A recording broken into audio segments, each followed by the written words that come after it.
Hello, and welcome back to Fist Entertainment for my review of Wrong Turn 6 Last Resort, which is currently the final Wrong Turn movie, so the last one. And timeline-wise, I really don't know when this takes place. It could be literally a sequel to Part 3. This one, unknown, really, because a lot gets exposed in this movie. Like, for example, the inbred hillbillies have 3 families, and it's been going on for hundreds of years, apparently.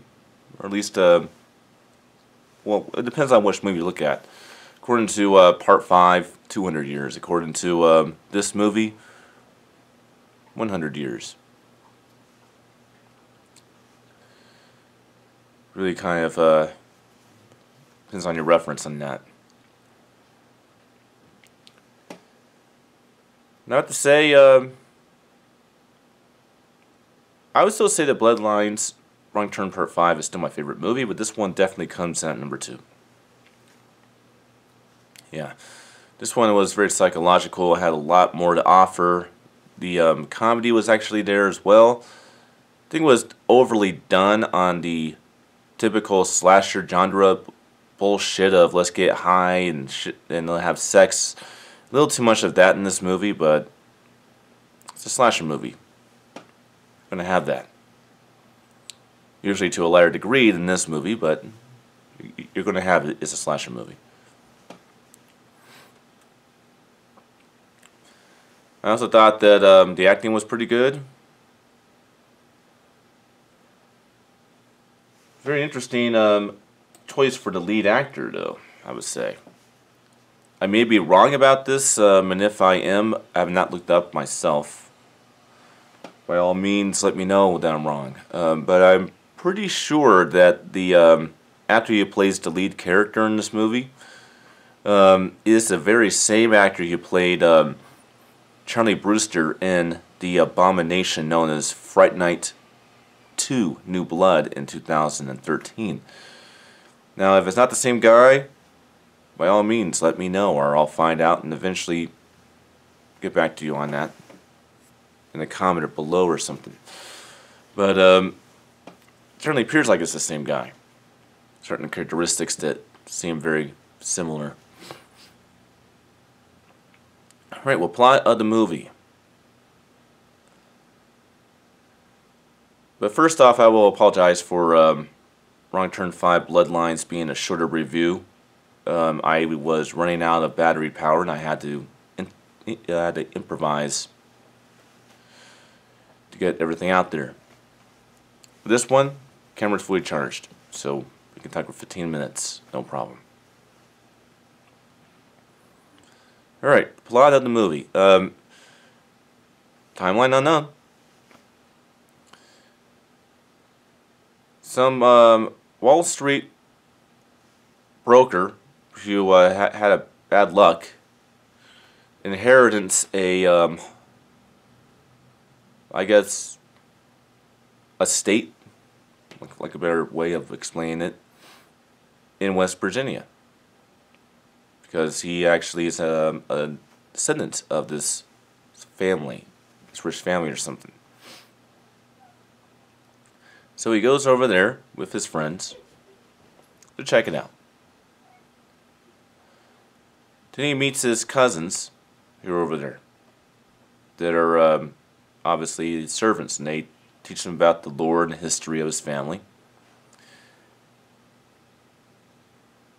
Then we start to figure out the lore of the family, and that kind of starts to really make all these films come together quite well.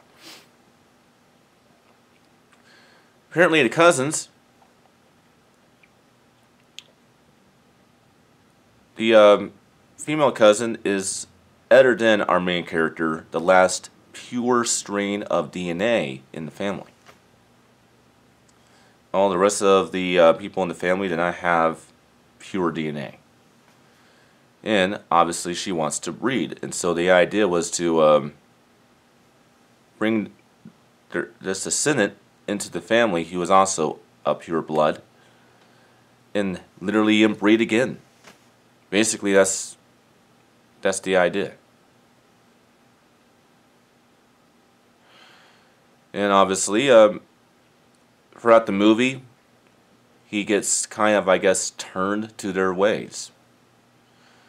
And meanwhile, all that's happening, his friends are trying, and his girlfriend, I might add, is trying to get him to leave, and he won't.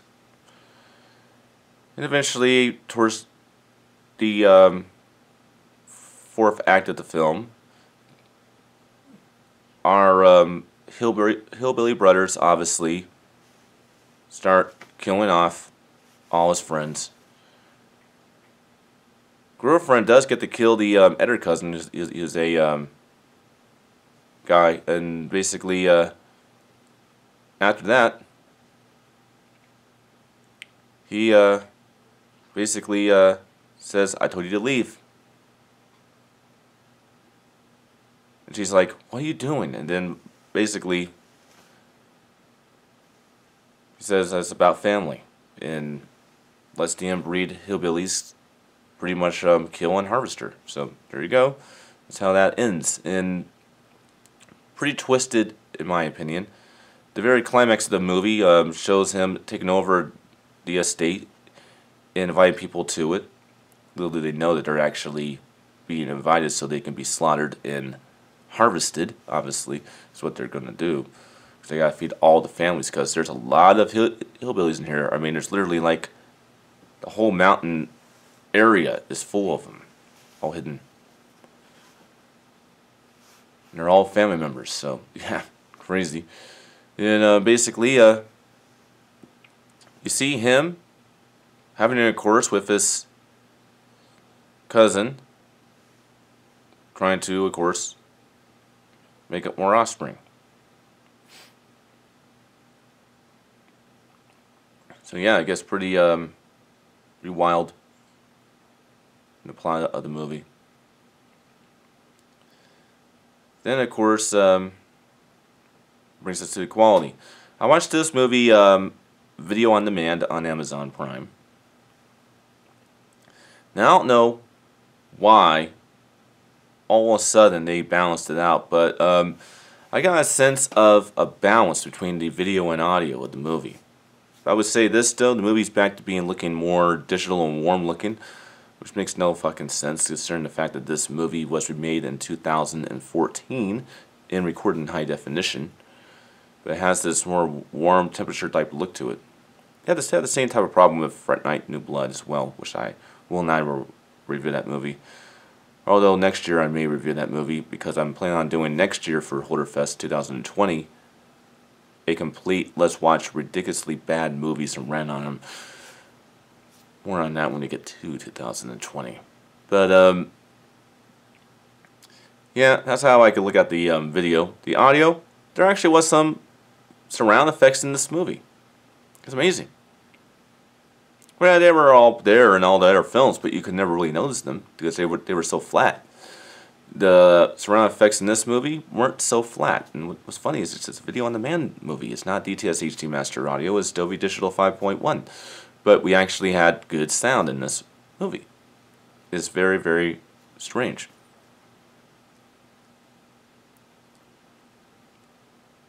Well, it's been fun watching the Wrong Turn movies. They have never been my cup of tea, but we gotta do these movies. You know, we gotta get through the entire showcase of horror movies. Not all the films back there behind me are horror films, but there's still quite a bit left, which is why I could never do all of it in one single year. And that's basically how that is. But they're not really a cup of tea. That's simply because of the fact that they're too graphically violent for their own good. In addition to that, if you guys have probably noticed, I'm a Victorian. I am not a hillbilly. And I know probably watching hillbillies in movies. But I happen to have the likely misfortune of living in a sort of southern western town, and I can tell you, country western people can be real jerks to people like me. They pick on my clothes because, you know, I wear suits and I wear classic casual outfits. More like a modern Cary Grant, I guess, in that regard. They really don't like that. They pick on me. I'm clean cut. Bottom line is,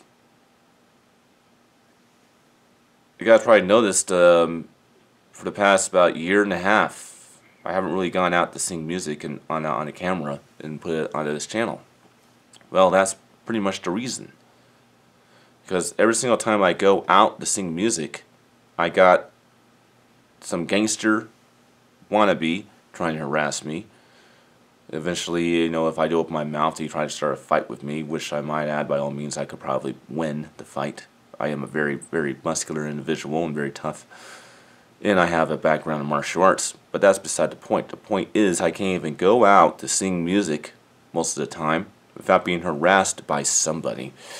And you know what? I stand for individualism. I completely stand for complete individualism. And it doesn't relate to these movies, but that is part of the reason why they're not my cup of tea, because it reminds me of that sort of world that we live in where you are judged by everything that you do. And it's just weird how that is. And of course, the other reason is these films tend to be a little too low budgeted for my liking. I mean, it's very graphically violent, these films, but the graphic violence looks so hilarious at points. Because these films are made for practically nothing. Like, for example, Wrong Turn 4 Blade Beginnings was actually filmed in 1 month. Yeah, 1 month. 4 weeks. Wow, right? Well, it shows.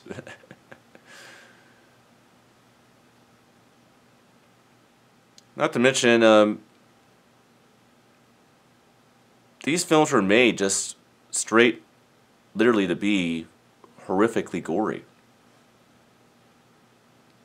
Kind of reminds me of the next 2 films I'm going to be reviewing after this, which is, of course, 2006, The Hills Have Eyes, and 2007's. Actually, maybe it wasn't 2007 on that one.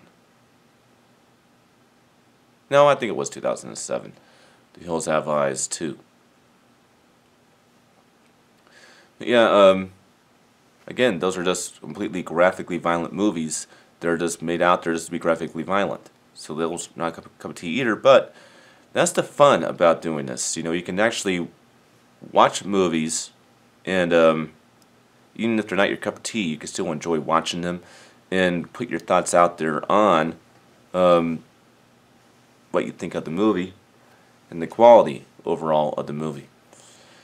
Well, this weekend, I am looking forward to watching It Chapter 2. Unfortunately, I won't be watching it probably until Sunday, although I may actually wait until Tuesday because it's cheaper. Not to mention, I might be able to take my significant other to watch it, possibly. So, that's how that is. But that's pretty much it for this episode of Foos Entertainment. I hope you enjoyed my thoughts and opinions on the Wrong Turn films in a whole, and Wrong Turn 6, Last Resort.